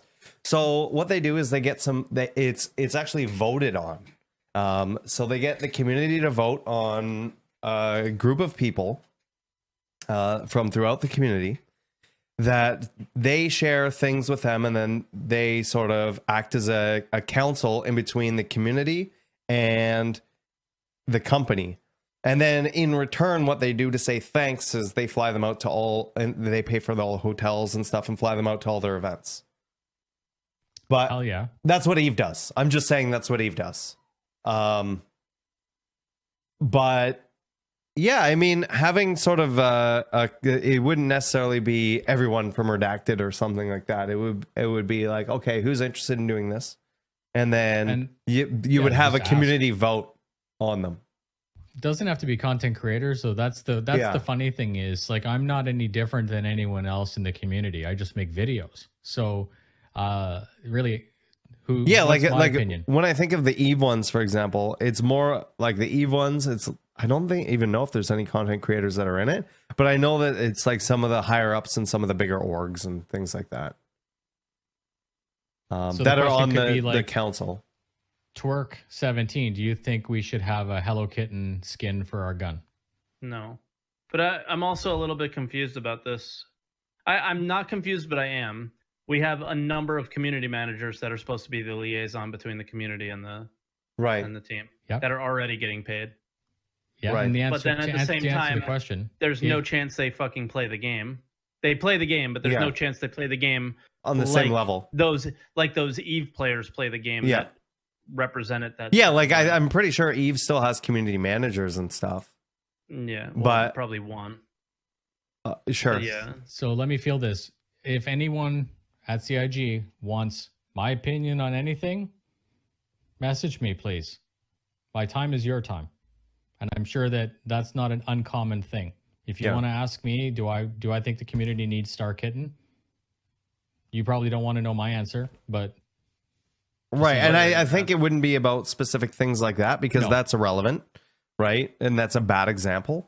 But right, I believe me, I chose that one. And a good example would be the $0 CCU thing, right?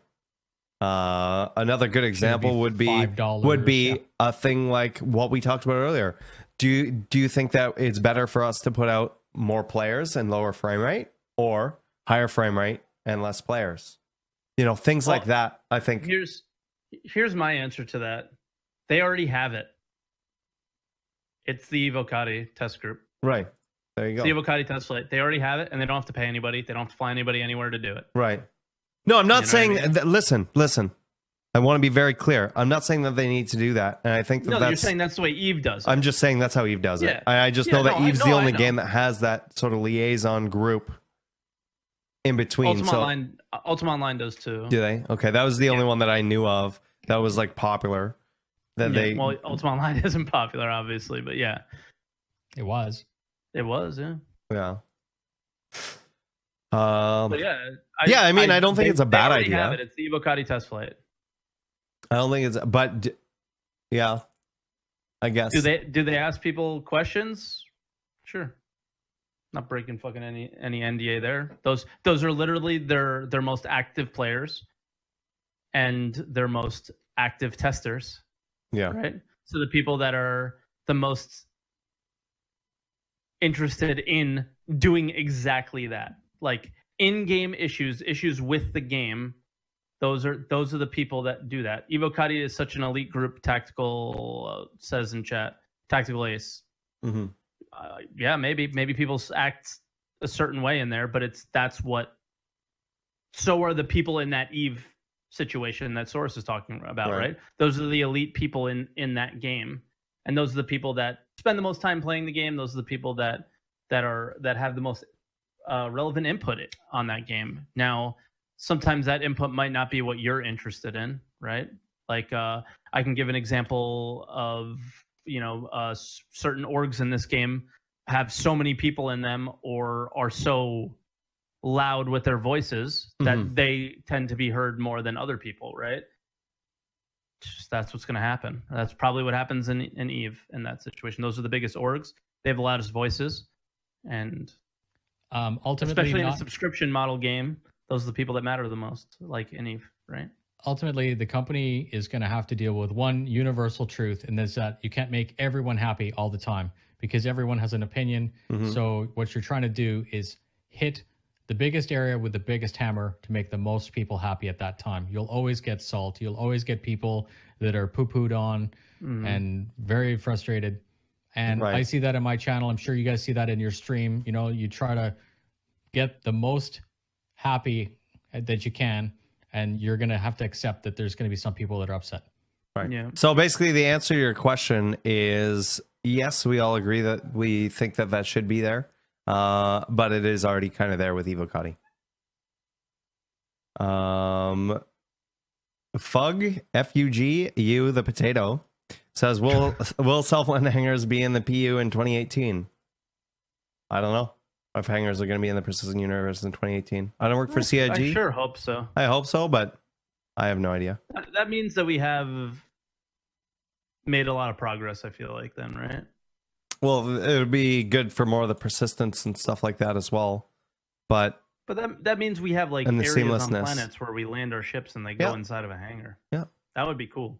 It would be cool. That would mean progress. Yeah. Tom Reckoner says, do you think there will be maximum security prisons or planets that the worst players need to escape or serve time in? So there was a mechanic like this in Arcade, and I fucking loved it. I went to jail a bunch of times in Arcade, but you could escape. You could escape from it, dude. You could escape from it, so that was kind of cool. Or you could just serve out your time. It was and the way that they did it was the judge and jury were your peers, so they were other players. Oh, so trolling. Yeah, so you could, like there's the opportunity for trolling there, but there was also opportunity to like plead your case and all this other stuff as well. So, and that would be for like if you did PvP outside of like PvP zones and stuff like that. It was pretty cool. I'm pretty sure Chris said exactly that. Like there would be like an escape possibility. Yeah, and like prison so he satellites. Might have been, like playing Arcade and was like, "This is a great idea. I have to put this in the game." Because a lot of the ideas, like, or at least a lot of the things are inspired. inspired by Right. other games and other space genres and things like that, right? So I imagine he was like, so you guys see that arc age thing? Yeah, we're doing that. We're Put that doing in the it. game. Watch'em90 says, when will they implement the need of a co-pilot and things for them to do? They're already in there, but There's no need though. when it's actually needed, I think it happens with items 2.0, so probably next patch. 3.0. 3.0 or shortly thereafter. Yep. Probably Ploop. more like shortly thereafter, but yeah. Ploop the Magnificent says, after These 3.0 releases, will we see another major content patch released at the end of 2017? No. Wait, you're assuming No. You didn't just do that, did you? You just assumed that 3.0 was going to be Yeah. before. No, the general 2017 consensus is that we It's might get Probably not going to be live before that. right. It better be to open PTU by then. But that's that. You Yeah, just no, we assumed already that answered that question. Death Ghost says, will there be add-ons to the armor making it possible to attach different things to it? Holsters, lights, camo, extra ammo belt, grenades, things like that. Yep. Fully modular. That's how the armor works. So they'll have like, similar to how a ship has hard points, and same with your weapon as well. There's different attachment points on your armor and on your weapons. So you'll be able to add different attachments. And that's actually something I'm really looking forward to, is seeing the different types of sights and barrels and stuff like that you can throw on your different weapons to make them more Just like real personalized life. to you. It's just like real life. Everyone has the way that they want to do it. I like my pistol up here in real life. Some people like it down. And that variation is just like we were talking earlier about the gait, choosing how your character walks. All that is variation, and it won't necessarily give you an advantage. It'll just mean that your pistol's here instead of here. So Yeah, I want to touch on that because I don't know if that's going to be a thing. If you'll be able to put your pistol where your grenades go, or if those will be only grenade specific. all right. Right? So mixing and matching armor components is definitely yes. a thing. Yes, No and having problem. attachment points on your armor is definitely a thing. I just don't know if those attachment points are going to be specific. Like, Customization. these are grenades only. This is where your pistols can go, left or right side or it whatever. would make sense that initially, for sure, it would be all in the same place, Right. Because of the way the animations work. And then just like I was saying, the gate might change in the future. Yeah, but maybe you have a pair of legs that can carry a pistol, and you have a chest that can carry a pistol. Ooh. Okay. Right? So maybe though that is something, but that's not anything confirmed. That's just us being stupid. Sesquipped Alion says, will pets release in 2018? Any word? Well, I don't think they're gonna release in 2018, but there's something that they just announced on their website for naming the Xion animals, and one of them they showed was a pet. Yeah, Super Mac Brothers just did a really good 5-minute video on that. And it looks like this thing. Which I'll link in the chat. Actually, I never noticed that the file name before. It's called Little Buddy. And there's a naming competition going on, but there's no names for or words in Xion for electric or mouse. Because I would name it Electric Mouse and give it an EMP pulse. Pikachu. Yeah, it looks like a Pikachu almost. It's very cool. But this is the first domesticated creature we've seen as like a pet in Star Citizen. So, and that other thing looks like something right out of Borderlands. And that's the one thing that disappears. The flyer deal, yeah. Yeah. Like go stealth. And then the other thing looks like a mountain goat. It's like a hammerhead shark and a mountain goat had a baby. The hammerhead goat. Sorry, couldn't resist. But yeah, so I don't know. I don't think we're gonna get pets in 2018. We could, but it's not something I'm like, oh God, please give me pets. It's not a priority. It's a stretch goal. Yeah, that's it. But it might come in. They might be working on that and because they need that system in for it to work, right? So possibly. Death Ghosts. This is for me. Will there be durability info somewhere in game where we can compare ships for future in-game ship purchases and also other stats? Thanks for answering, Redacted. Keep up the great work you do. Okay, so this is basically for everyone. Durability info. There's not really that outside of the shields and the armor, but that you can find on the ship matrix, I believe. I'm sure the condition will. There must be a way to establish condition because there's a mechanic and there's a need to repair and there's a need to maintain.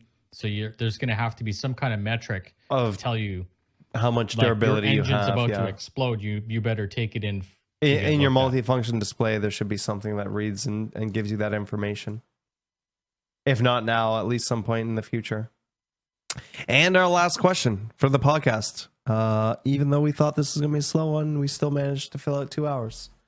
Our last question is from Amontillado. And he says, if we are able to put or arrange furniture and equipment in larger ships, what type of room will you want to create first? Twerk. Mining. You want a mining room? Yeah, that was for the furniture? room they showed on. Yeah, so, but no, this is for in your ship, not in an outpost. Oh. In For larger some ships. reason, it's not. I thought it was Yeah. the. No, I know the outpost. Like, Yeah. But we all know what Twerk wants is for outpost. Yeah. Room in my ship. I don't know that. Just a chill, like a dining room, hangout room, sit down, eat, relax room. Yeah. Nubifier? Lounge. A place to, either that or, like a tactical operations control, where you've got, you guys remember Battlestar Galactica, where they're in the mission briefing room and there's one person in the front, the monitor with seats? That'd be cool. I think I know what you're talking about. Yeah. Like a viewing room would be cool. Yeah. So I don't know if it's possible, but something similar to that, like a theater room or something, where I can sit there with friends and watch YouTube videos or whatever in there, or streams and stuff. That would be kind of neat. But that wraps it up for those questions. Thank you so much, guys, for coming by and asking the questions and hanging out with us, especially when it's slow like this. It means a lot to us. Nubifier, what are you up to? What videos are you releasing, and where can people find you? So I am Nubifier1337 on YouTube, Facebook, and Twitter. I do have Twitch, but there's no real point in subscribing. I recently retired my Warthogs, and that's because I've been working with Virpil doing some reviews for their products. So there's a new series coming out, which I'm trying to get my hands on to review. They're working on a throttle. I'm also working with HCS voice packs to upgrade the Phoenix voice pack with lore.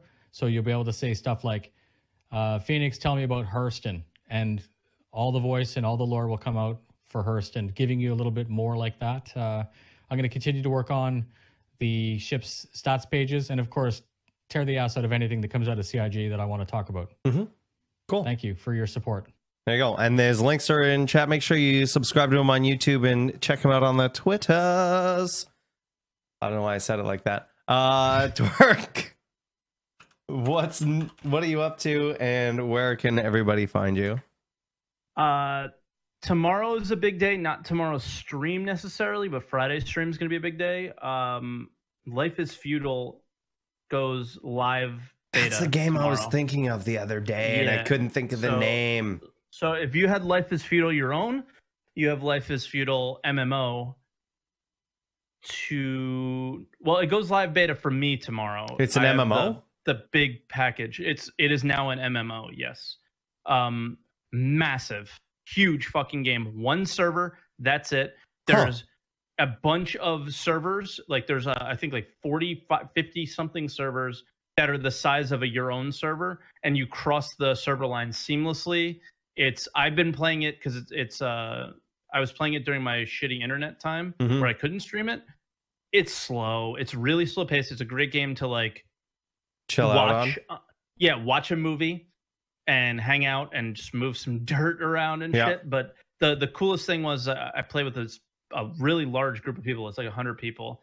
I found them through Astropub, and you watch the progress of your base being built, and there's crazy Chinese people that try and raid it and stuff. It's fun game. Right on. Also, if you notice, I've been distracted for the last like half an hour. Sub gifting is live on Twitch, and I've been trying to get the information on how it works. Yeah, apparently the streamer can't gift a sub to people in their chat. I'm having a hard time trying to do it, but anybody can gift a sub to other viewers in your chat. So refresh your stream. You should see a button at the top if you're already subscribed that says gift a sub. If you're not subscribed, you could see the subscription button and there's an option to gift a sub. So I've been kind of distracted trying to figure out how that worked. Okay, cool. But yeah, so I thought it would be all of those features. If you're a streamer just casually or you're full time or whatever, there's a whole bunch of changes that went in today. Their achievements in the stream summary went up as well, which is very awesome tools that I wish I had when I first started out streaming for sure. Yeah. Yeah, awesome. And they can find you where? Twitch.tv/Torque17 at Torque17 Gaming on Twitter and YouTube. Yeah. And I'm pretty excited this week. Before I let you know what I'm up to, remember, guys, that we do have our shirts, the podcast shirts. Yes. Right there. Is it podcast? Yes, that was right. I wore my redacted shirt yesterday. I have my Stranger Things shirt on right now. But Nice. yeah, so that's going on. I just got a new personal trainer. He's actually a full-time partnered streamer that does personal training and stuff, Domination time or whatever. So I'm gonna be getting into that this weekend. And I don't know if I'm gonna IRL stream that stuff or not. I haven't really decided. It could be interesting. I have a 24-hour gym near me, so it'd be at nighttime that I go and do that stuff.